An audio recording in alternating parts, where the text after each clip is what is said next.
being on the podcast today, David. We're excited to have you. Oh, well, thanks for having me on the show. Um, so we're here today just pretty much to interview you a little bit about your art. How we open off is we usually ask our guests who they are and what they do and where they come from so that anyone watching has a little bit of idea about them. So would you care to tell us a little bit about who you are? Who am I? That's a pretty deep subject there, isn't it? Well, it's a good way to get to know somebody. You just literally ask them who they think they are. I don't know. See, it's like all the things that I would use to describe myself really seem like artifacts in my life, don't really seem like who I am. I don't know that these events define me, but I can, like vital statistics like where I was born and how old I am and stuff like that, I can go over that. I'm 47. I was born in 1967. I used to lead pretty much a normal life until I was 2. And at age 2, my dad moved our entire family to Israel. So we lived in Israel for about 2.5 years. Hebrew was my first language, although I don't know it now. And so we came back to the States when I was 5, and I don't know. My parents got divorced when I was 6, and then I kind of bounced around between my parents. I lived a couple years with mom, a couple years with dad. Back and forth, back and forth. Would you say that helped inspire your artistic abilities or your spiritual sense at all? I'm not sure that it made me do that as much as it kind of gave me a sense of self-reliance. Like since everything was subject to change in my life, I kind of got to where I had to depend on myself more. Maybe be a little more introverted. It's like, if every 2 years you were switching off between living with one parent and the other, it'd be hard to really have those deep emotional ties, because that would hurt like hell when, you gotta see these people leave your life. So it's sometimes easier not to form those emotional attachments than, I don't know. Understandable. Yeah, I think that's happening to a lot of star seeds and the different star children and artistic people in this current, just all the generations actually, is like they're being ripped apart from the quote unquote normal standards of what life should be. So it's hard for them to attach to such things. And a lot of us are just going to like art and music to uh, pretty much just create a better world for ourselves. I believe you told me that you were Merkabah Light activated. Is this true? Yeah, okay, so the first shape, sacred geometric shape that really got my attention in any sort of way was the tesseract, or the four-dimensional hypercube. And in October of 2008, I came across the tesseract online and looked it up on Wikipedia.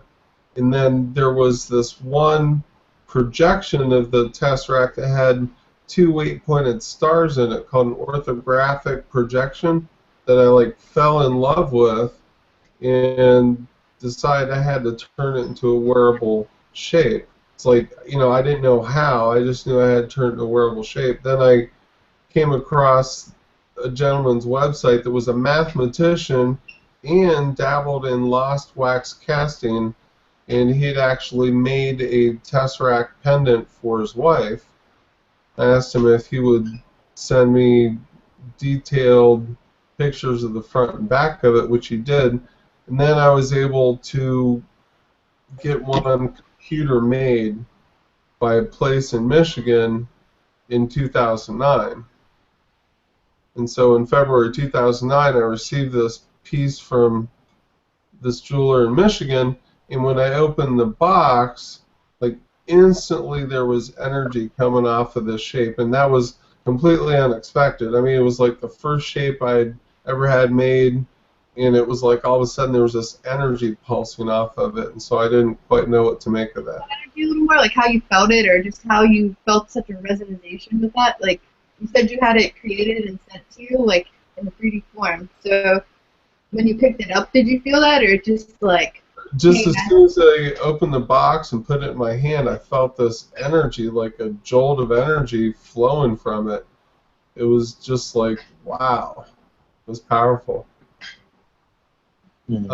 So 8.5 months after I started wearing the 4D Hypercube almost around the clock, I was Merkabah Light Body activated by an angel while I was in the shower.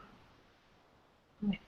It was, you know... I feel like showers are really interesting way for the divine to connect with us, because you're literally in your purest form. You're just there in water, and they just have a chance to speak to you because you're not able to do anything else or really think about anything else.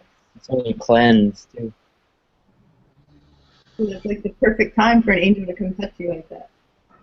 Yeah, I mean, you know, you're buck naked, soapy, wet, whatever. I mean... Could you describe the experience that you had with the angel more in detail for us?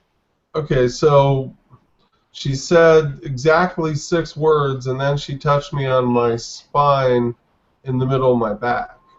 She said, prepare for Merkabah Light Body activation. It wasn't light body. She didn't say light body. She said light body, 2 words.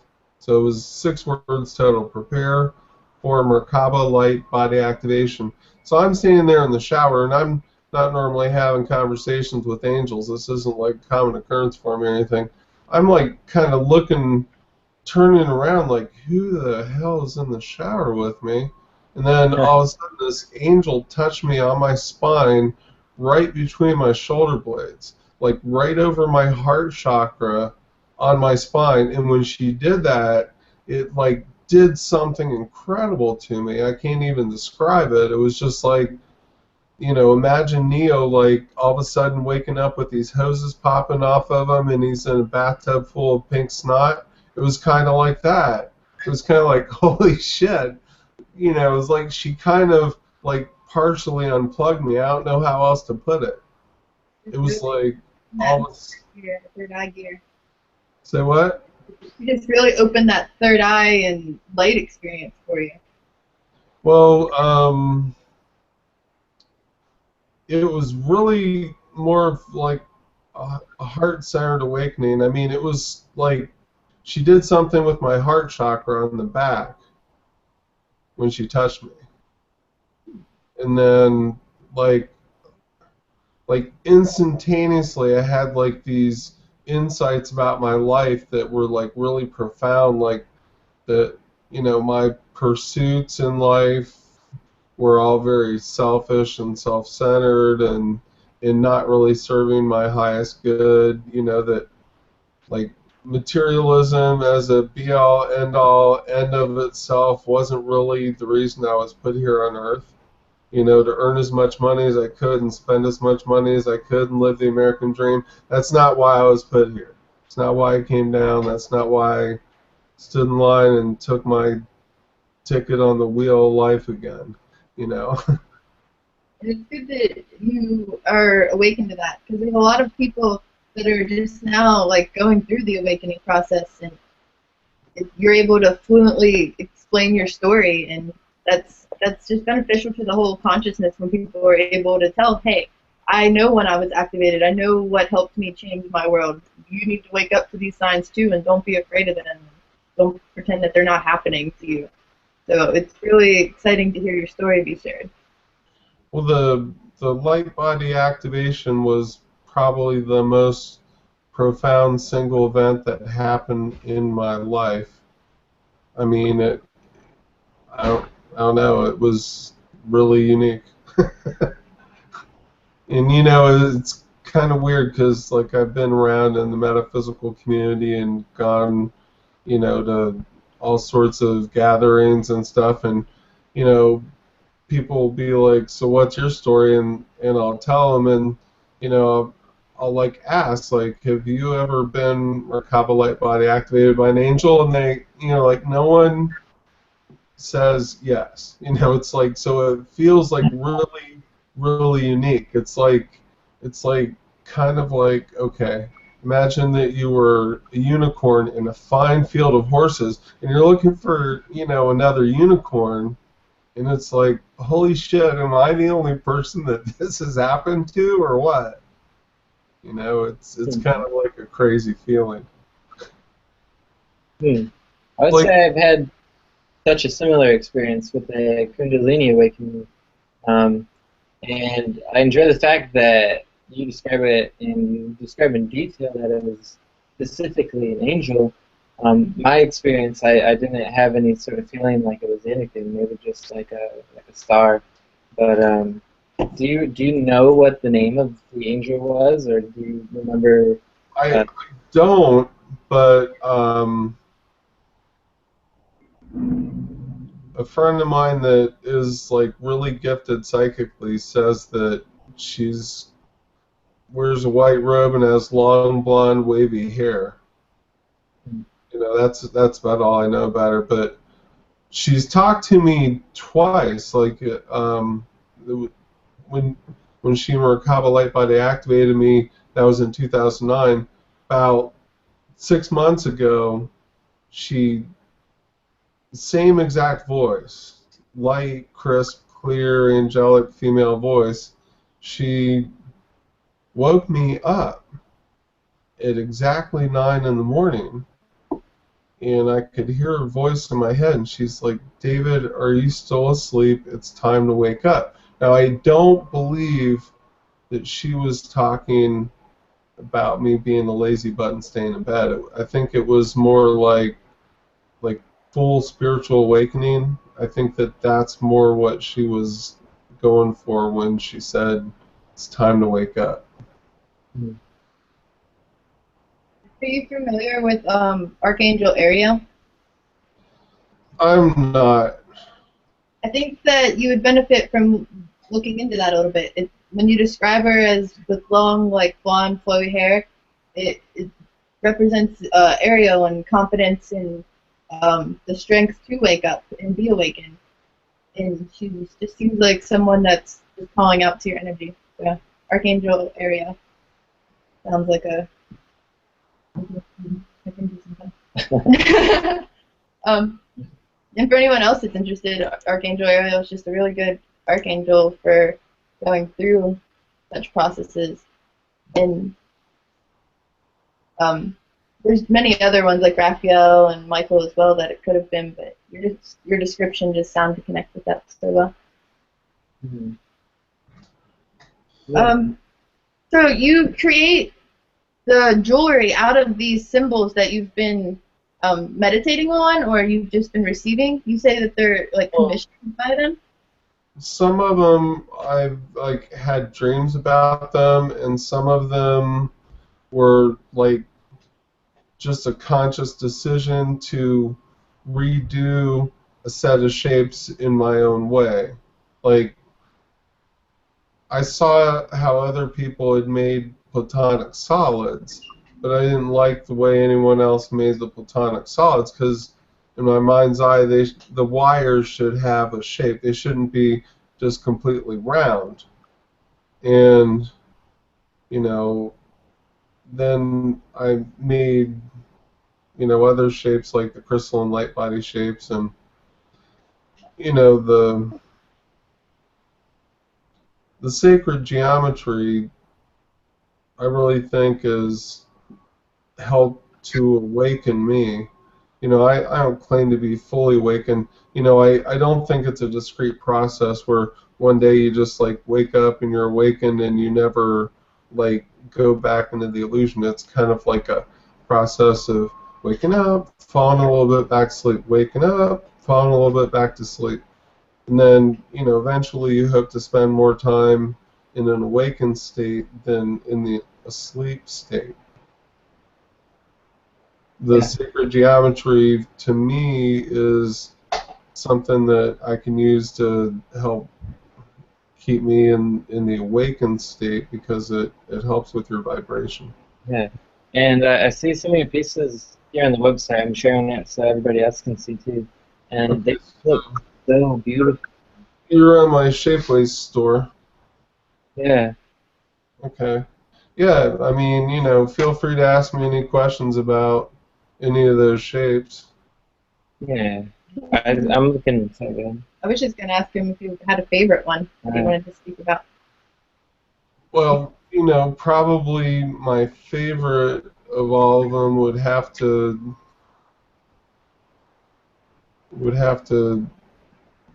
be the 4D hypercube.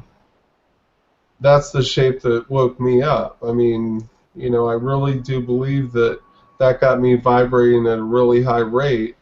That had I not had the Tesseract, I don't know if I would have had my vibration high enough to withstand the Merkabah Light Body activation, which was a really intense process. Like if your vibration hadn't gotten close to that level, I don't think you could withstand it. It would probably be like 1,000 watts in a 10-watt bulb. It'd blow you out. So I do think that the Tesseract helped amp me up and prepare me for the Merkabah Light Body activation. yeah. Do you care if I play the video how to draw Tesseract real quick on your website? Sure, go for it. There's no audio, just Okay. So this is a little video of how to draw a Tesseract. in 9 seconds. So that is a very beautiful and very Can you powerful play it again? shape. Yeah. So the Tesseract actually has some really strong sacred geometric ties to it. For one, the Tesseract itself has 32 edges, and the Kabbalah Tree of Life has 10 Sephirot or Sephira on it, and 22 pathways in between for a total of 32 pathways to wisdom. So the 4D hypercube has 32 edges. And this is not like accidental or coincidental, they're related. The cube is sacred to the Kabbalah. The hypercube is like an ancient lost Kabbalah symbol. It's intimately related to it. Hmm. So, so how- this shape is really powerful, and if you look at it, you can see the cubes. And there's an 8-pointed star in the center, and then an 8-pointed star in the center of that. This is a little off kilter. You're not seeing it directly overhead. It's perfectly symmetrical. It's kind of like they pop things out to show you the 3D, and so it's a little out of perspective. that's such a beautiful image. But so the Tesseract, obviously then the next question is, what is it good for? Yes. One, it's going to help support your overall energy level. So it's a 3-dimensional representation of a 4-dimensional object. What that's going to do is help connect you with the energies of the multiverse. In other words, there's an infinite number of every one of us in parallel universes out there, right? Right. So this 4-dimensional object done in 3 dimensions helps connect you in with, in a positive and life-affirming way, with the other infinite versions of yourself in the multiverse. Mm-hmm. And it's also excellent for empaths. Like, if you scroll down, you can see testimonial from my friend Tanya. So Tanya, for 15 years, had been so seriously empathic. It's right there at the bottom. That she would have a hard time being in any sort of crowds or around, many people at all. It would just overwhelm her. She would feel other people's emotional states. It's the last paragraph. I'm not sure what you're surfing there. Oh. Right there above the video. So, anyways, Tawny used to take on other people's emotional states and get sick and blah blah blah. So, anyways, after using the Tesseract, she found it to be really helpful. Like, she carries it with her and she can go out into a crowd or go into a grocery store or something like that. Almost like a crystal. By having these shapes on your person, your frequency is just pretty much raised to a better state because they can be used for almost like a protection or a. Well, the Tesseract, I do believe, is very protective.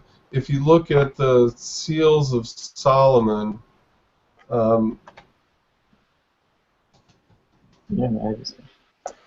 let me see here. If you look at the Seals of Solomon, Seal 14 looks very much like the let's see here.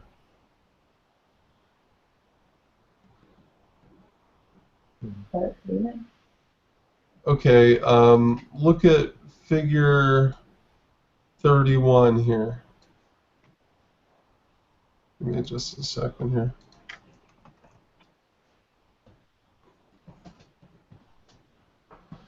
Okay, so this is a presentation of the Seals of Solomon, and you'll see that the Tesseract closely resembles the Seal 14, which is a protective seal.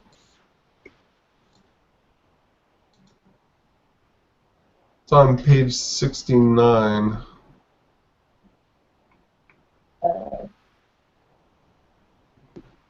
69 of your website?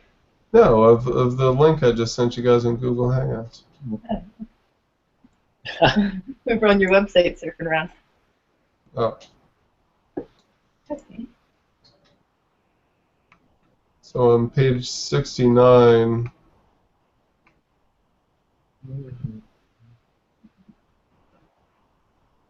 which is actually page 11, figure 31. Can you guys see the resemblance between the hypercube and that little 8-pointed star there?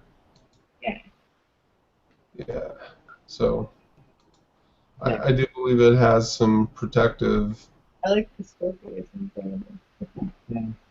So these are all Seals of Solomon, what you just said? No. I'm saying that the 4D hypercube resembles this seal, this figure 31, which is a protective talisman. I see. Yeah, I feel like the points kind of help represent some sort of protection. A lot of protection symbols seem to have the different stars and just points on them. And it kind of looks like a shield. But you know, I had a friend that's really super psychic, and you know, he was asking me if he could do some experiments with, like, I have a large Tesseract that I call Tessa, which is 30 inches wide, that's stainless steel. He said, "Can I bounce energies off of her?" And I'm like, "Sure, go ahead." And he told me that when he bounced energy off of her, that it returned the energy not like double or triple, but like 100-fold, like orders of magnitude. And he said that anyone that would send energy towards the Tesseract that would be like negative dark energy would get that return like 100-fold. And I'm like, holy crap. But I do think it's true. Yeah. You know, I did not program that into the shape. You know, it's kind of like some inherent characteristic in there of amplifying energies and sending them back to the user. It's not like a device to punish people, per se. You know, it's a very ambivalent tool. It's like good or bad. You send it good, it's going to send you back good. You send it bad, it's going to send you back bad. Have you seen the Avengers movie and how they used the name Tesseract in their free energy device? Yeah, did you see the Avengers movie and they had the Tesseract in that? Yeah, they did, and they It was amazing. They used it to open up a wormhole in time and space. Yeah, well, see, I honestly believe that the Tesseract has a lot to do with the awakening that we're going through. Can you guys play video? Possibly. Alright, see if you guys can play that. Do you want me to have sound to it? The sound will be a little choppy, but we can still play it.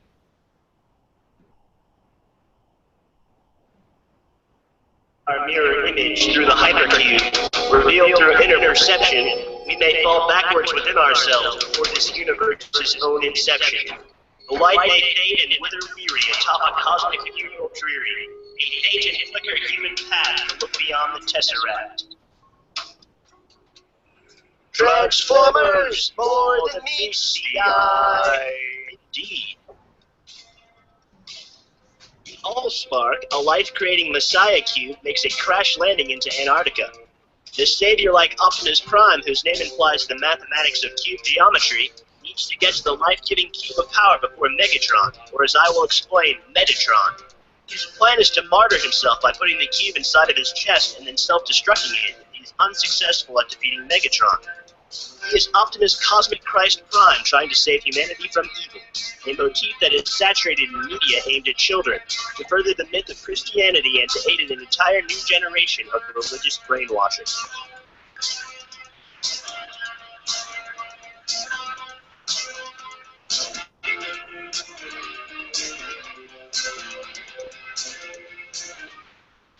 In the Transformers comic book, issue 67, we see more 9/11 tower destruction, in an episode that came out 9 years prior to the event. If we consider Newtonian superimposition and time travel a possibility, these little coincidences may not have ever existed if the 9/11 ritual had never happened. The towers might still be intact in another parallel universe, where the color green is red and President Bush's head isn't up his ass. Here we have Cosmic Optimus Christ in his 8-pointed light star. Okay, stop it right there at 148. Oh, go back to 148. Let's see if I can do that. Yeah, there you can see the 8-pointed star. Nice. Oh. So is it being used as something to make a planet? Well, it's being used metaphorically in the comic. Gotcha. You know that he's got a spaceship. That's the symbol on the spaceship is the 8-pointed light star. But if you look at a Tesseract, if you can go back for just a second and look at the 4D hypercube, it does kind of resemble light reflecting in a diamond, I think. Scroll down.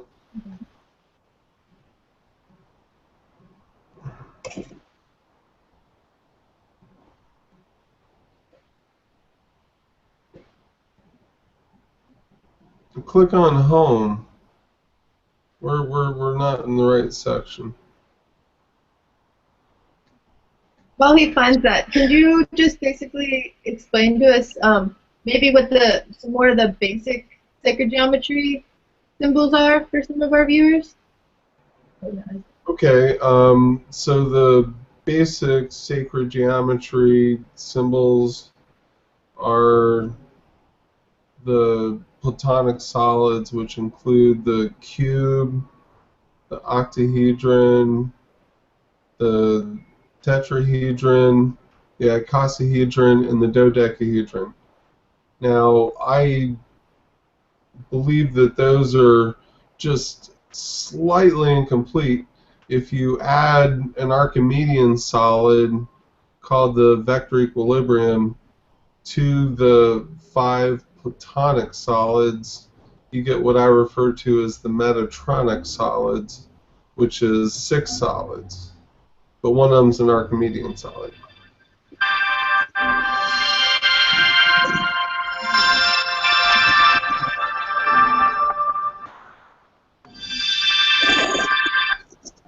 That was me. That was That was one of my friends trying to call me. I thought your art just had amazing sound effects for a second. So, are these pictures that he's had up now, are these art that you created, or I created this. I superimposed these platinum crystals over the pictures of the pyramids, put the double eye of horse there, and the rainbow diamond heart. So I composed it. This is more of a collage. I didn't take the picture of the pyramids. gotcha. Would you like to explain the Diamondheart portion of your name, or how that came about, or Okay, well, I should share that I recently changed my name legally.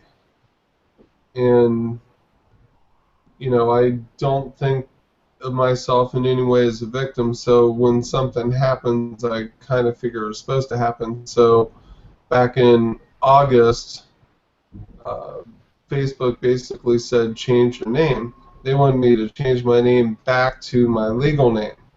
But it's like, I don't know, it's like the message came up, change your name, every time I tried to log in, and I was locked out. And I kept thinking about it, and I'm like, I think I'm going to change my name.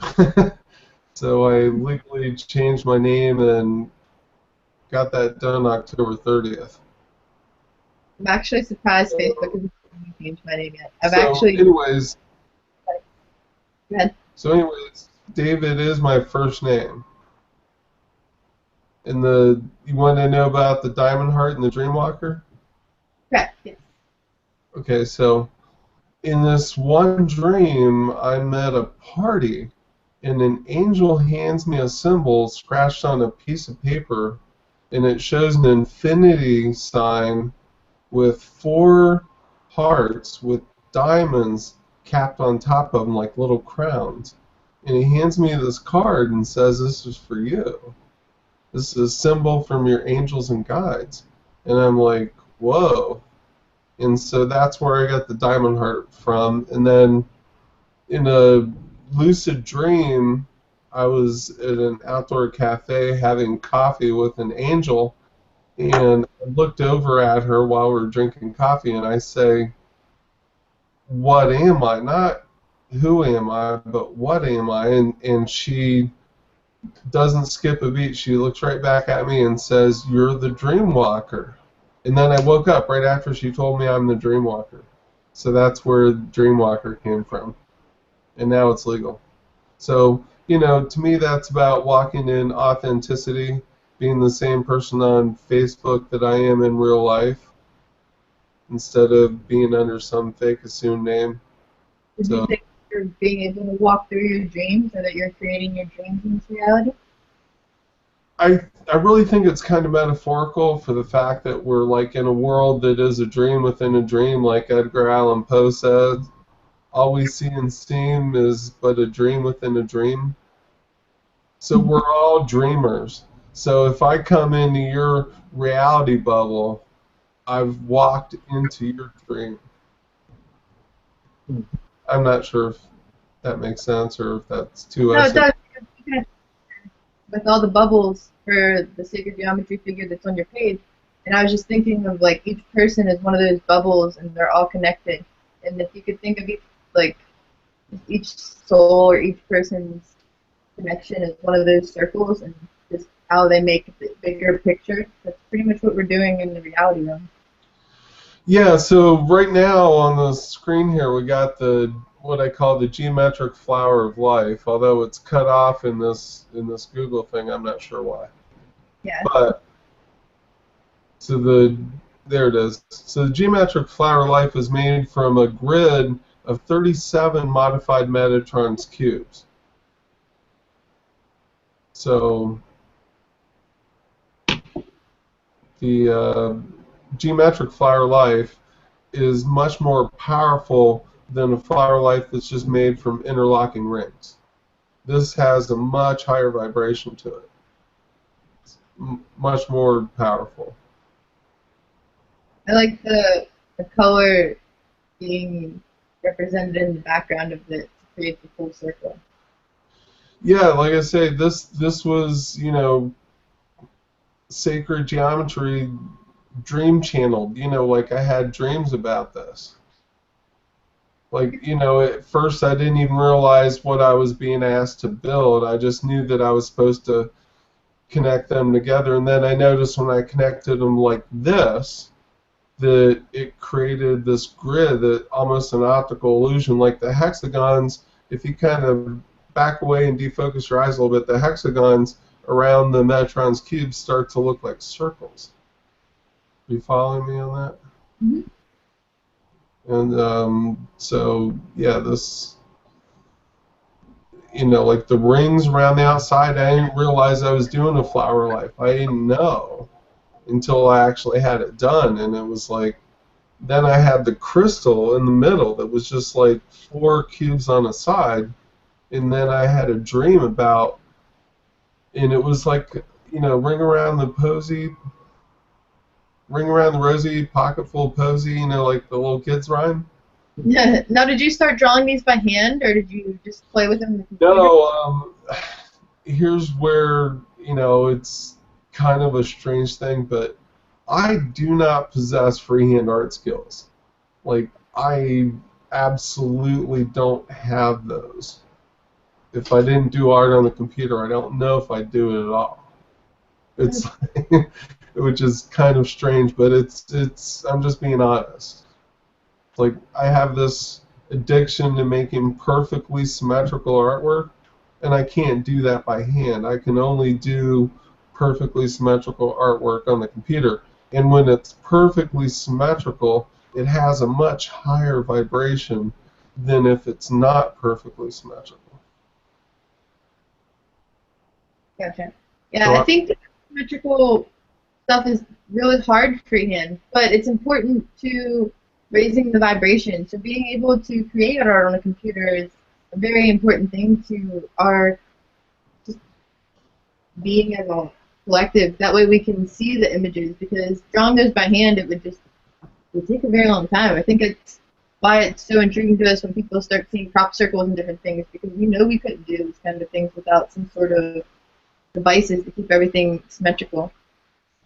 yeah, so you know, the sacred geometry artwork vibrates at a really high rate, and you know, for myself at home, I've got some of the designs printed out, and I've got water charging it. Okay, this is Metatron's Rainbow Healing Cube. Now, this was a channel artwork from Archangel Metatron in a series of dreams. So, I like the rainbows. This is the one I believe you last sent me on our Facebook conversation. You said it was commissioned by Metatron? commissioned by Metatron, yeah. So, you know, Metatron sent me these dreams for months. I mean, months, where it was 3 things. It was the standard Metatron's cube, plus the vector equilibrium, plus the light splitting prism a la Pink Floyd Dark Side of the Moon cover art. So all of a sudden, it's like he would flash these 3 symbols like on a screen, and I could see him in my dream, and over again he'd show me Metatron's cube, the light splitting prism, vector equilibrium, and it drove me crazy for like 6 months. I'm like, holy crap, what does he want me to do with these? And then one day I had an epiphany, and I woke up and I realized he wanted me to combine them all. Now, when you include the light splitting prisms on Metatron's cube and add the vector equilibrium in, it actually powers this up like tremendously. I mean, this is a lot more powerful than, say, a standard Metatron's cube without the rainbow and without the vector equilibrium. So the vector equilibrium taps the shape into what's called the 0-point energy field, because the vector equilibrium is like a representation of the void, or unlimited potential, the 0-point field. Well, I think we're going to be concluding up here pretty soon so that we can just do some quick sponsor things. But did you have anything else that you really wanted to share, like your website or a store, or what your favorite pieces that you're selling, or just any last little tidbits? What can I say? Sacred geometry is awesome. It's changed my life. You know, the Tesseract really, for me, I think, has been like a transformational piece of geometry in my life, and um,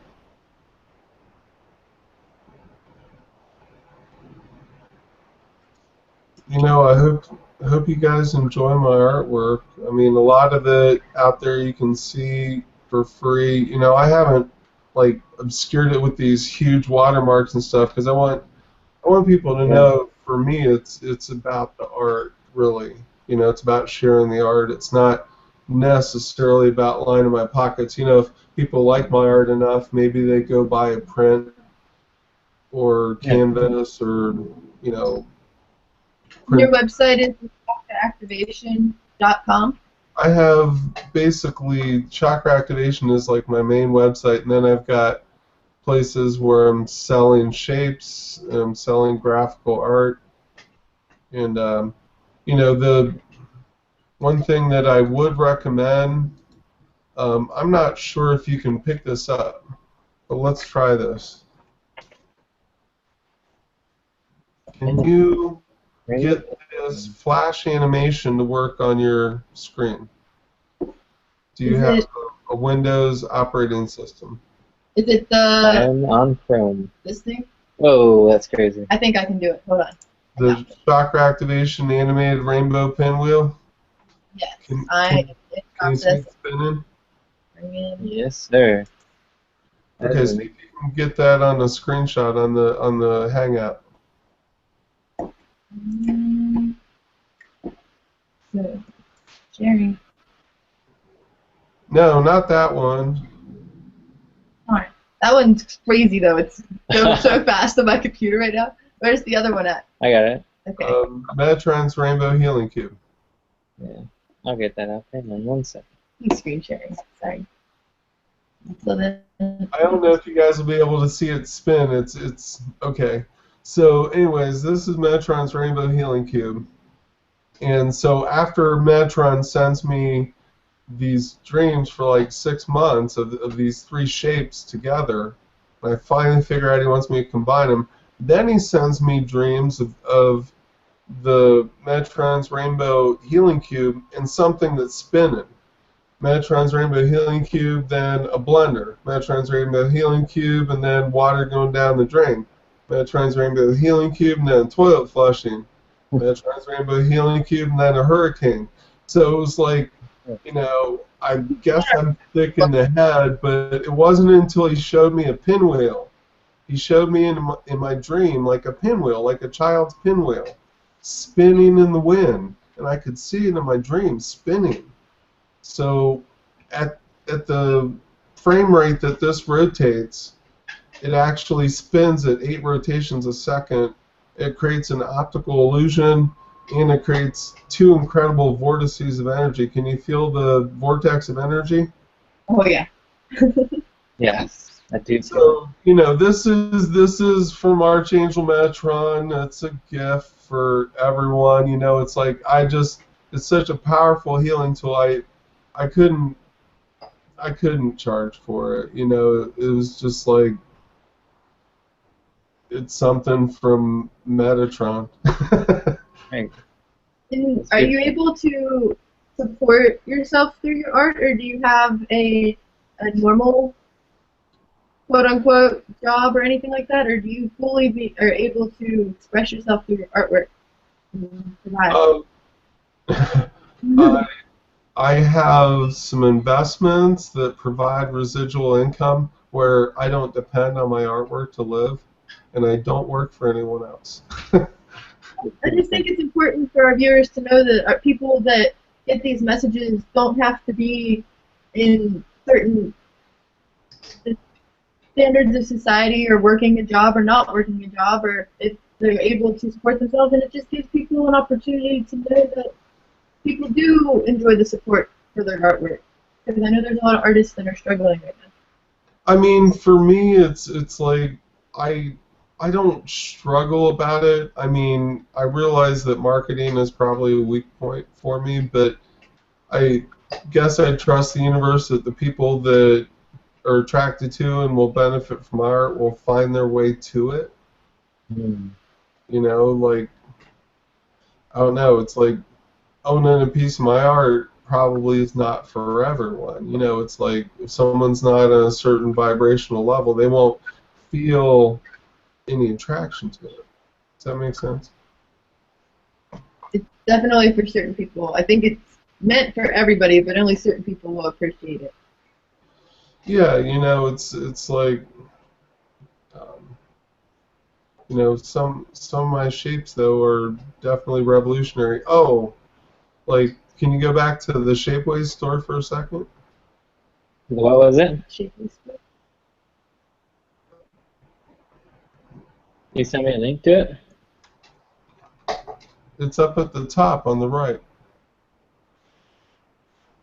I was just really into that picture right here, and It's an awesome thing, and if you're sensitive to energies, you can actually feel it kind of shake your light body. I don't even know how else to put it. It kind of like grabs you and just shakes you.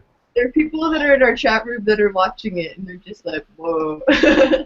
People are loving it. And one of them did have a question, but I believe you already answered it. She wanted to know what just inspired you, and if there was any like true inspiration or a person. I took it as it was your angels, but if there's anybody else you'd like to give a shout out to, we would love to hear it. Well,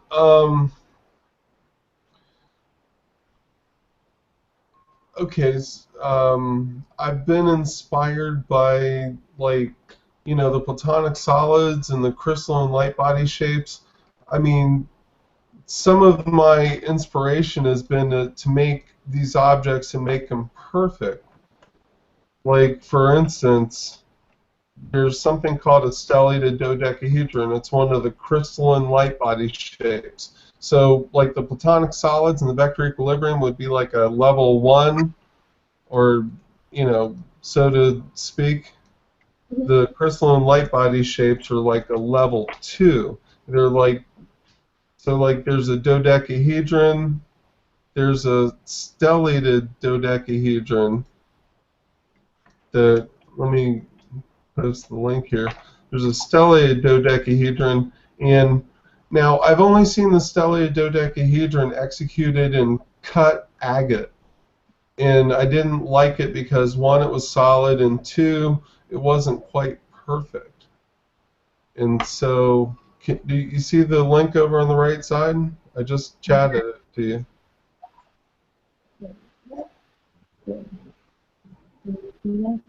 So the stellated dodecahedron, in my mind's eye, if it was, scroll down just a hair. Hello? Is this the right one? Is it scrolling for you? I don't know what's going on. This isn't scrolling. no. Oh. So like, in my mind's eye, if the shape was hollow, then the energy could flow around the outside in through the center of it, and it would have a higher vibration. See, a solid object is going to take the path of least resistance. So vibrations for a solid object are more likely to travel over the surface of it than through it. Are you following me? Yeah, so it's going through it rather than going around it, so it has to be transmuted. It like I say, having these vents in there, having it hollow in the center gives a different vibration to the shape than just a solid stellated dodecahedron. It's like a marked improvement. So, you know, like, some of my inspiration has been to make things that were better than other people were making, or things that no one else was making. Like, for instance, there's what I call the God Star, which is a 24-pointed stellated tetrachus hexahedron, which is quite a mouthful. But the 24-pointed God Star was basically revealed by James Tiburon to the world in a channeled message from Metatron. So the God Star, 24-pointed star, no one had made one. and I was intrigued by the idea of making one, and then I came up with this beautiful 24-point star that has like so much energy to it. I can't even describe it. It's insane. But it has 24 points with 3 faces per point for 72 faces altogether. And if you know anything about ancient Kabbalah, you know that there are 72 names of God. So this is the highest vibration of the crystalline light body shapes. That's awesome. Well, you are a very blessed person to have been able to just create all these in a design matter so that we were able to share them with each other. So I'm grateful that you came on and you gave us a moment to understand it. So a lot of people, it might have been just shapes, but to us and a lot of our viewers, and obviously you, it really does just raise our vibrations, and Definitely. I'm grateful to have it around. Yeah, well, thanks for having me on the show. I hope people check out the stuff. For sure, and Yeah. we will share your website and stuff for you. Did you have anybody you wanted to give a shout out or hello to? We like to end the show with a shout out moment. Or... Shout out moment. I guess I'd put a shout out to Archangel Metatron. Hey, That's awesome. that is awesome. He's like my dude, you know, like I don't know. He's Medi to me, you know. It's like he's my bud. That is awesome. Aww. I think everybody should check into Archangel Metatron. He's a very awesome archangel. Yeah. Everybody in the chat. Well, thank you too. Well, basically, Metatron is God in angel form. If you take the energy of God and step it down to the point where it won't liquefy you to interact with that energy. True. He was also one of the only archangels to walk on Earth in human form. Is I think Enoch. So. Yeah. Now a lot of people think that Enoch became Archangel Metatron, but my thought is, if you were an angel, you're always an angel. Like a human wouldn't be turned into an angel. So and you'd have to have a sacred geometry, dude. At the advent of the physical universe, you'd have to have the laws of a physical reality.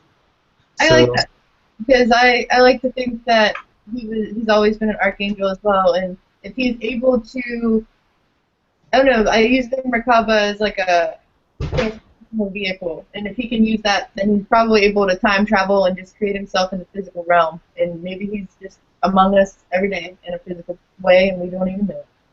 Oh, I believe that, like some of the ancient Kabbalists will say, they'll refer to Metatron as the lesser Yahweh.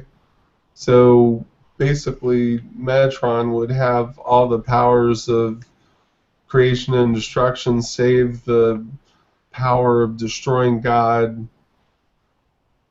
Like he could do anything else, like create universes, whatever. I think we're all trying to create new universes and realities, and we're just grateful to have started to find our tribes and communities to grow that, and we're grateful to have you on the podcast and as a part of ours. So we are blessed. Everyone in the chat loves it and loves your artwork, and we hope that you have a very blessed night. All right, thanks a lot for having me on the Hangout. Definitely. Thanks. Namaste. Feel free to check out our chat. People, we're loving you. All right, bye-bye. Bye. Bye. All right, guys, so that was our guest for our Thursday podcast.